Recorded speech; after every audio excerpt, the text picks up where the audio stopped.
Today's top stories. The United Nations says food insecurity and conflict are accelerating global migration. The UN still has a million questions on Syria after Astana deal. United Nations chief says they are seeking further $900 million for the Somalia crisis response. The FBI is in turmoil over Comey's firing. FBI acting chief promises to disclose any attempt to stall the Russian probe. Hundreds gather outside the White House to protest Comey's firing. Microsoft adds tools to flag bad content in Amazon and Google Face Off. Plus, the Iglesia ni Cristo reconnects people around the world via evangelical mission.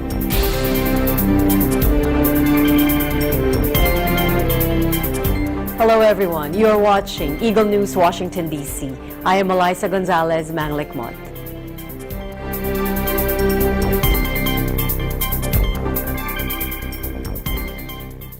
The United Nations Food Agency says food insecurity and conflict are leading a record high number of people to flee their homes across the world.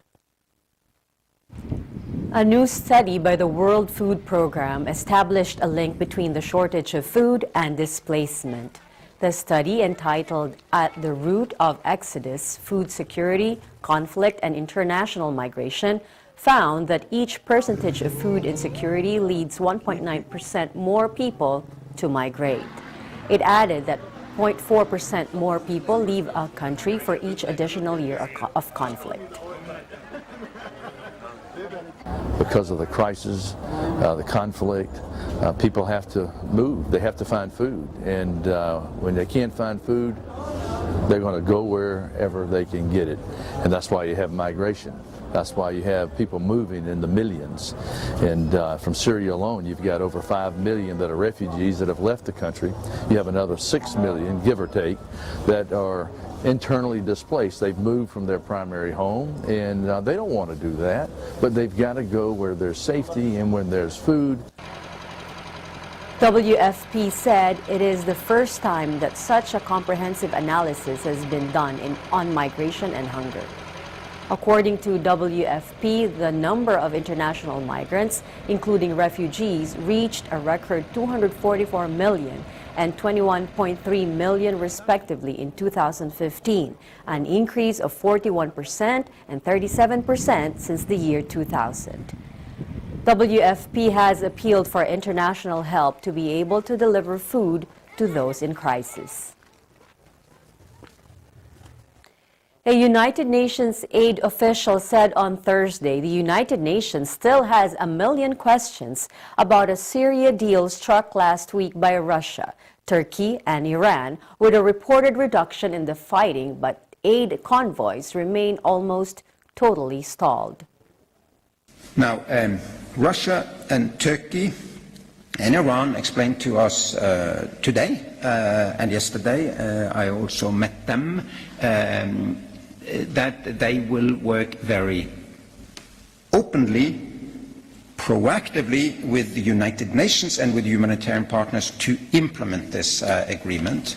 We do have a million questions and concerns, but I think we don't have the luxury that some have of this distant cynicism and saying it will fail.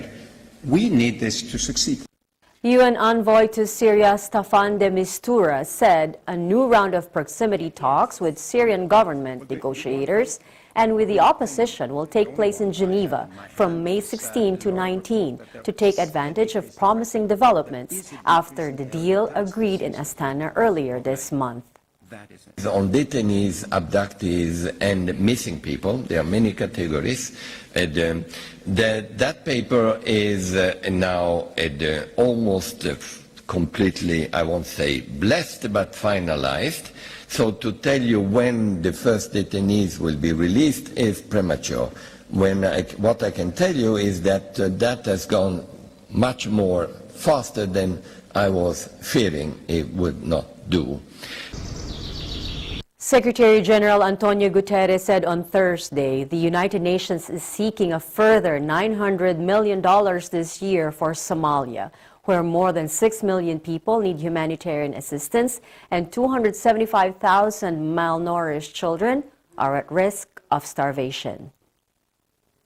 This morning, we presented the revised humanitarian response plan seeking an additional $900 million through the end of the year. And we also need to address the damage caused by climate change and conflict. And this conference aims to agree on a new partnership as Somalia turns a page. The United Nations will do everything possible to make this the start of a new chapter of sustainable prosperity and lasting peace for Somalia, to the benefit of us all. Thank you very much.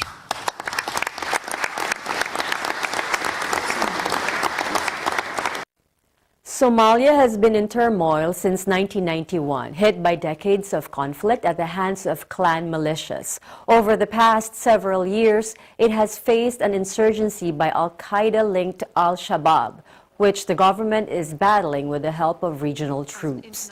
May told the conference in London that Somalia has a critical window of opportunity to address its security threats and humanitarian situation under the leadership and mandate of President Mohamed Abdullahi Mohamed.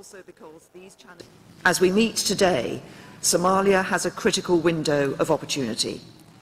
The election of President Farmajo and his mandate for reform provides a unique chance for Somalia to take control of its security and to build an inclusive political settlement with new economic development that can help to create more jobs and livelihoods for its people. To support President Farmajo. Coming up, the FBI is in turmoil over Comey's firing. FBI acting chief promises to disclose any attempt to stall the Russia probe.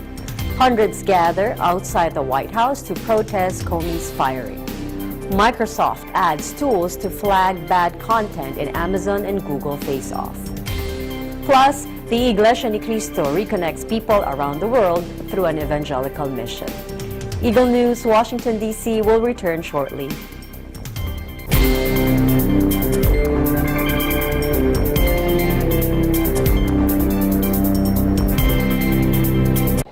Hey, what's up everyone? I'm Aljamain Santos, your EBC Las Vegas Bureau correspondent, encouraging you to say no to the good so you can say yes to the best.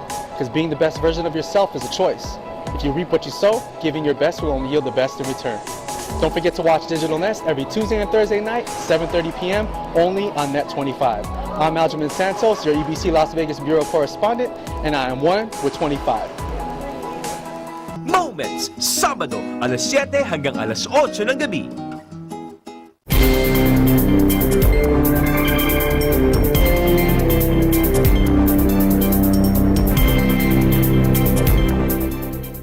Welcome back. You are watching Eagle News, Washington, D.C. The FBI was reeling after President Donald Trump unexpectedly fired its director, James Comey, with agency staff scheduling an emergency high-level meeting for Tuesday night amid speculation about who would replace Comey in the top job. Two former FBI officials said Deputy Director Andrew McCabe stepped in for now, but he was unlikely to be nominated by Trump for the director's post.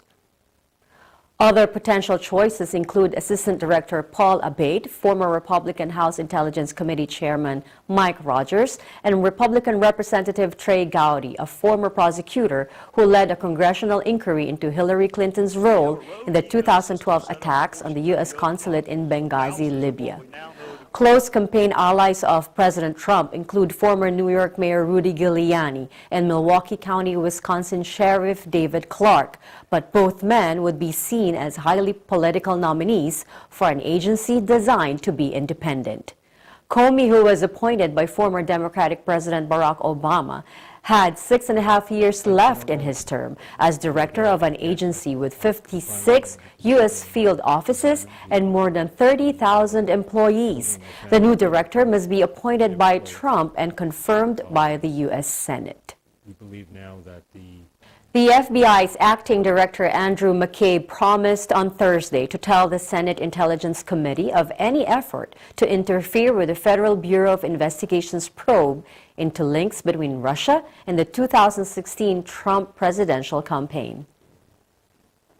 McCabe, who leads the agency following President Donald Trump's abrupt firing of former Director James Comey on Tuesday, assured the committee, which is also investigating the alleged Russian interference in the 2016 U.S. presidential campaign, to let them know of any probe interference.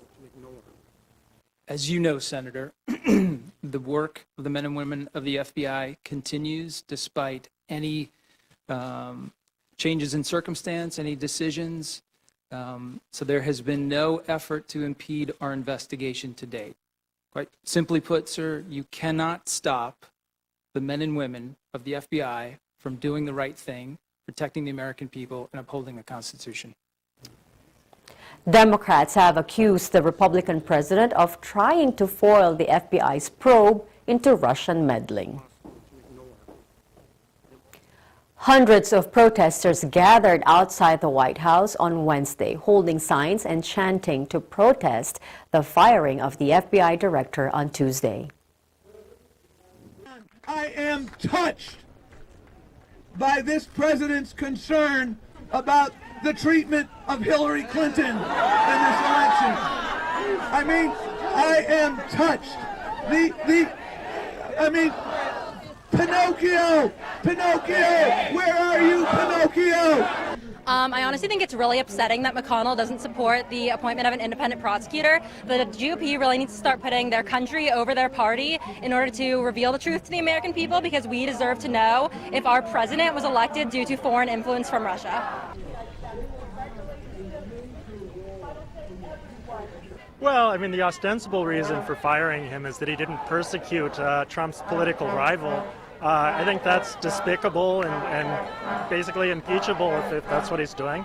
It seems as if he's probably doing it to interfere with an investigation that implicates him, which is certainly just as bad. I think either is troubling.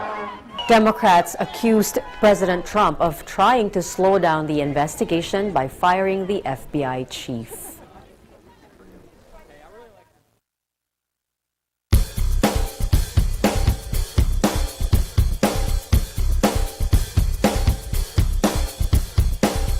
Microsoft Corp on Wednesday turned up the heat on other technology giants by launching new tools and services to help developers build more intelligent apps. CEO Satya Nadella welcomed developers to Seattle for Build, the Redmond, Washington-based company's annual developer conference. Microsoft announced new data and cloud services and new AI services that allow developers to build apps with understanding and natural user interaction capabilities. Microsoft's latest moves underscore how its focus has evolved from its staple Windows software to the cloud, where it is competing with Amazon to sell data storage and computing power. Extra analytics, such as image recognition, may prove key to luring web developers. Also previewed was Project Emma, where researchers were challenged to work with Emma Lawton, a 32-year-old woman diagnosed with Parkinson's, unable to write or draw because of tremors in her hand. The team developed a device worn on the wrist that vibrates in a distinctive pattern to disrupt the feedback loop between brain and hand. Emma has been able to regain her ability to write with the aid of the watch. Research firm International Data Corporation has forecast the market for such tools will balloon to over $47 billion in sales in 2020 from $8 billion in 2016. The Iglesia ni Cristo reconnects people around the world through an evangelical mission. That's next. Eagle News, Washington, D.C. will return shortly.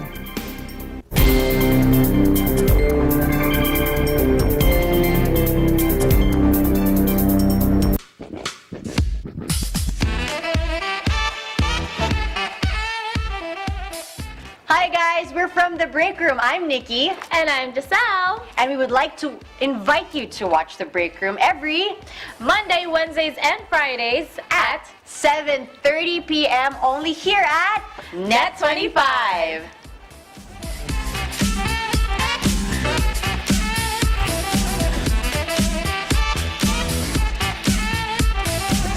moments, Sabado, alas 7 hanggang alas 8 ng gabi.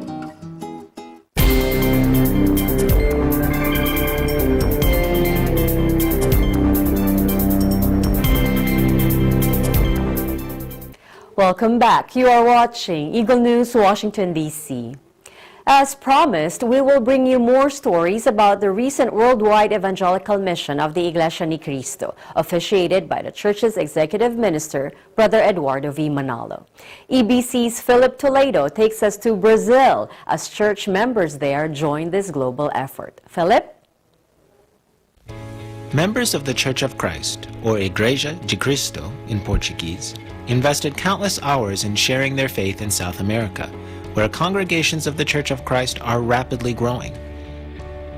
Parents and children alike distributed the God's Message magazine throughout the neighborhoods of Sao Paulo, Brazil, and along lively tourist areas in Rio de Janeiro.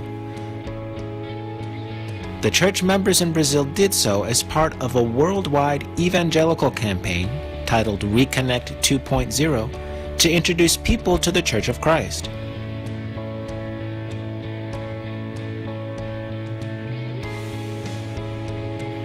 The highlight of this campaign was a worldwide evangelical mission, or worldwide Bible study, led by the executive minister of the Church of Christ, Brother Eduardo V. Manalo. Brazilian guests filled various venues in the country to listen to a special message regarding the importance of following the truth written in the Bible amidst the troubles in today's world. Listeners shared their excitement and hope at the encouragement they received from this activity. And many signed up for Bible lessons to learn more about the Church of Christ.